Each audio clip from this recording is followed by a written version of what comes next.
ओम नमो कपालिक, ओम नमो धुनी माता, जय श्री महाकाल। ओम चैतन्य कपालिके कानिपनाथाय नमः। आइए हम आके अपनी कपालिक ज्ञान चर्चा को आरंभ करते हैं। कपालिक अवैदिक होता है, अर्थात कपालिक का ज्ञान चारों वेदों के विपरीत ब्रह्म कपाल से उत्पन्न काम वेद के उपासक जो है एक संपूर्ण विकारों से भरा रहता है। इसलिए कपालिक हमेशा विकार को मदिरा द्वारा पीता रहता है। कपालिक हमेशा मांस मदिरा से पूजा भोग हवन इत्यादि कर्म करता है। कपालिक स्वयं को भैरव का स्वरूप मानता है। जब कोई कपालिक दीक्षा के लिए कोई शिष्य किसी कपालिक के पास जाता है तो उस वक्त शिष्य अपने कपालिक गुरु के चरणों में दंडवत प्रणाम करते हुए कहता है, हे कपालिक, मैं अब से आपका दास हूँ, मुझे भी महाभैरव अनुशासन में दीक्षित कर लो। तब कपालिक दीक्षा होती है। कपालिक दीक्षा कर्म गुप्त है, यहाँ सार्वजनिक नहीं कर सकते। कौलमंत्र और कपालिक मत नाथ संप्रदाय से घना संबंध है। नाथ संप्रदाय में जो वज्रोली साधना होती है, यह क्रिया कपालिकों की है। सिद्धों में वाम मार्ग सिद्ध भी हुए हैं। नाथों में शिव पर अधिक बल है, कपालिकों में शक्ति पर अधिक बल दिया जाता है। 84 सिद्धों की विचारधारा सभी एक नहीं है।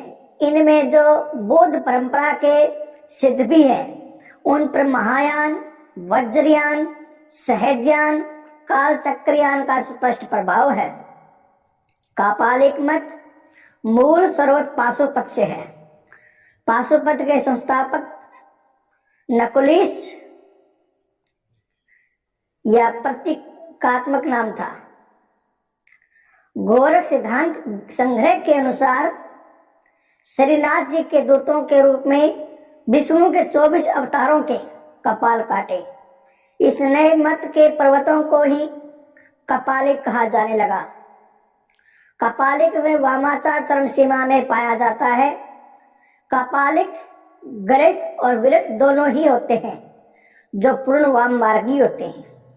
पहले भी बताया कि ये कपाली मांस मदिरा का खान पान नर कपाल में करते हैं।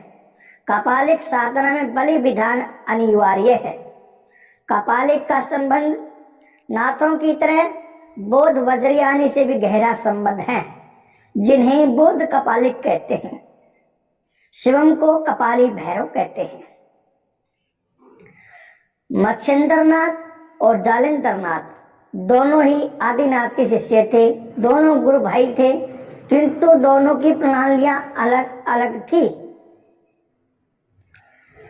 कपालिक संप्रदाय बौद्ध मत के अनुसार मत्स्येंद्रनाथ ने कपालिक जलेंद्रनाथ जी से कपालिक दीक्षा लेकर अपने कोल मार्ग की स्थापना की। विस्तार से जानते हैं।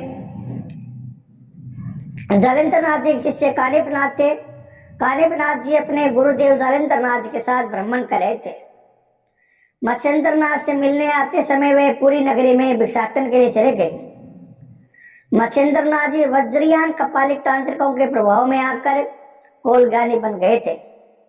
कपालिनी सौदामिनी से जब उनकी भेंट हुई तो वह शैव मत कपालिक हो गए। श्री पर्वत में अत्यंत सिद्ध तांत्रिक साधना पीठ थी।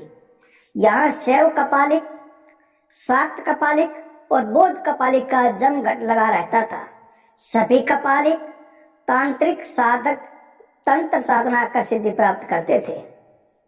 हम पहले भी बता चुके हैं कि नारी के बिना कोई भी साधक कपालिक नहीं बन सकता। पुरुष के बिना कोई भी साधिका कपालिनी नहीं बन सकती। मत्स्येंद्रनाथ जलेंद्रनाथ की कपालिक साधना में नारी तो थी, किंतु जलेंद्रनाथ अक्षय निरंजन निर्णम सुनने के उपासक थे। मत्स्येंद्रनाथ की अवधारणा सुनने में विलीनीकरण की नहीं, परिज्ञान अथवा कोल ज्ञान की थी। ऐसे दो योगियों का मिलन होता है एक कुटी में। कपालिक तांत्रिक तो दोनों ही थे, दोनों शिव और जीव के विनता पर आस्था रखते थे, शिव शक्ति की पूजा करते थे। मच्छिंद्र नाथ जी कहते हैं, गुरु भाई जलेंद्र नाथ, आप शिव स्वरूप कुटस्थ आत्म की अनुभूति अपनी कपालिक साधना में कर रहे हैं, आप सभी आनंद के किस स्थिति में हैं? अब जलेंद्र नाथ जी कहने लगे, हे गुरु भाई मच्छिंद्र नाथ, मैं विषमानंद की अनुभूति करने की स्थिति में पहुंच चुका हूं। पूर्व की दो अवस्थाएं, प्रथमानंद और परमानंद की स्थिति को मैं पूर्व में ही प्राप्त कर चुका हूं, किंतु श्रेष्ठ आनंद सहजानंद की अनुभूति करना चाहता हूं।